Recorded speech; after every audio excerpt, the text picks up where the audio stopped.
When you're looking at simple series games, you really have to keep your expectations in check. These are low-budget titles that are usually made as, very straightforward entries in a genre, or as little fun experimentation titles that really don't have a lot of depth to them. And the Wai Wai Combat is really no exception here. It's a Wii third-person shooter from 2008, and I think you can tell just by looking at this title that it is pretty rough, not only in visuals, but also into how it controls, and maybe something that's not immediately apparent is also mechanically, it's also a little unbalanced in a few different ways. What's kind of interesting about this release, though, is that it was initially kind of, I think, focused as an online multiplayer experience, where you actually can go online and play 6-player deathmatch and things like that.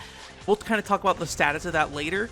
Initially, I want to focus on talking about the single-player mode, because I do think the single-player in this game is actually worth checking out. So, like many early Wii shooters, pre The Conduit, pre Medal of Honor's Heroes 2, this is a game that does not exactly control great when it comes to aiming and turning and things like that. In early Wii shooters, you really have this struggle with turning around quickly. In the case of this game, it's a third-person game, so it means you can end up pointing and aiming through your character sometimes, so it can be hard to tell what you're shooting at.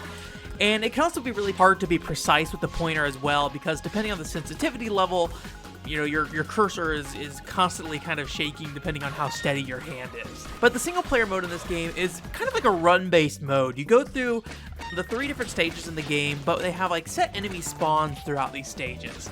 And these enemies don't really act as wandering AI bots or anything like that. They kind of control individual locations. So instead of its multiplayer, which is kind of like an online arena shooter, the game has a bigger focus on, memorizing spawn locations, what weapons those enemies have, where the speed boosts and armor upgrades are, as well as where you can find the various weapons around the map that might fit different scenarios better. Kind of an interesting ripple in this that may or may not actually be intended is I couldn't find a reload button or a motion that you could reload with as well. So there's also some ammo management too, because you have to always constantly completely expel your clip, or you can also pick up other guns, which when you do that will give you a full clip of that weapon. So there's kind of a pacing to how you shoot enemies, and also knowing when the best place is to kind of unload your magazine and things like that.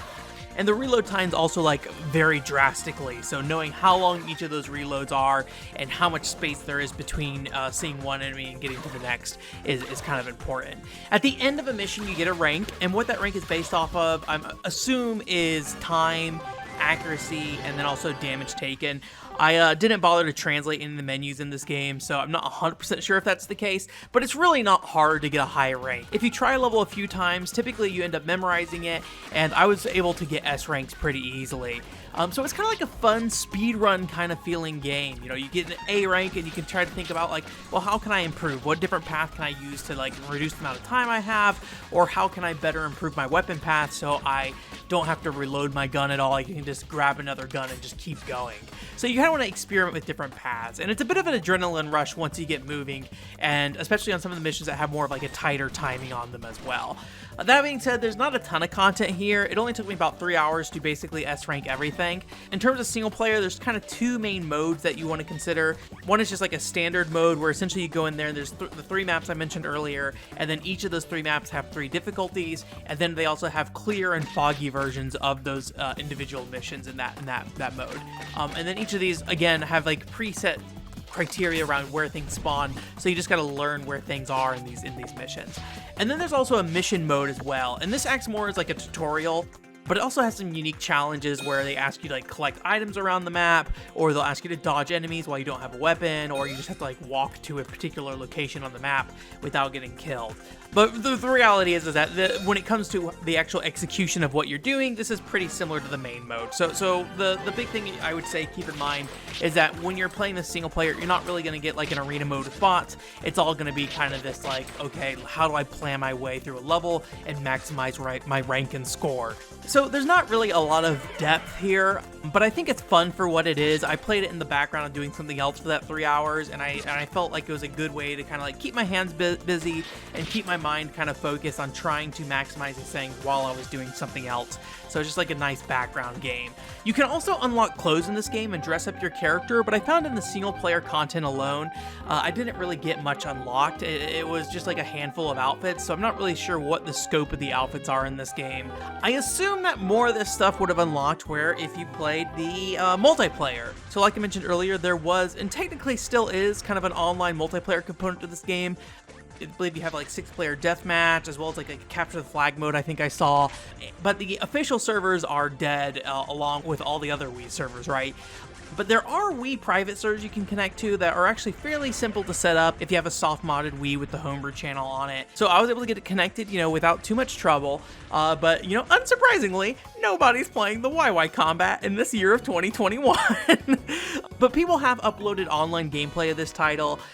It looks like a game that probably was fun enough with friends, but it kind of runs into the problem that a lot of early Wii shooters did, which is if you're expecting the player to kind of be able to engage with anything around them in like a full 360-degree environment, turning around and actually responding to things in combat, at least from the footage I saw and what I kind of gathered from how people are playing, this game has that same struggle where it's just really hard to respond to anything behind you in the map. But there is like kind of this interesting mechanic where you can dodge, which doesn't really get used in the single player, but you kind of like dodge yourself around, which is kind of like a neat little component given that the movement in this game is kind of limited overall. This game does support 4-player split screen as well, but unfortunately I wasn't able to try that really either because I don't know anyone locally that will play the Wai Wai Combat with me. But again, if you're just looking for a single player game, I think there is definitely some value here. Just in my opinion, don't really spend a lot on this game. I paid like $1 for it when I was in Japan, and I think that is a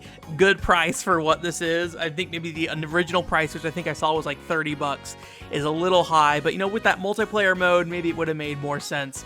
But it seems like a very early Wii launch title kind of thing, but it came out like 2 years after the Wii came out, so I think it's a bit more questionable the value of this game at that time. But again, still good fun, and I think it's worth checking out if you think it's like fun and cute. If you're interested in kind of more unique first-person shooters for the Nintendo Wii, I have a review I did of Real Heroes Firefighters that I would recommend you checking out. And then if you're looking for titles that are a bit more budget but still have some value behind them, I did a review a while ago on a game called Jeep Thrills, which I think is a really cool racing game that, is maybe a little straightforward, but I think it's pretty cool. So I'll link both those videos at the end of this if you want to check them out. Thank you very much, and if you like this video, please share it with other people. I have a hard time kind of spreading my stuff around, so I appreciate it. Also, let me know if you want to play the Wai Wai Combat online. I would be happy to give it a shot sometime.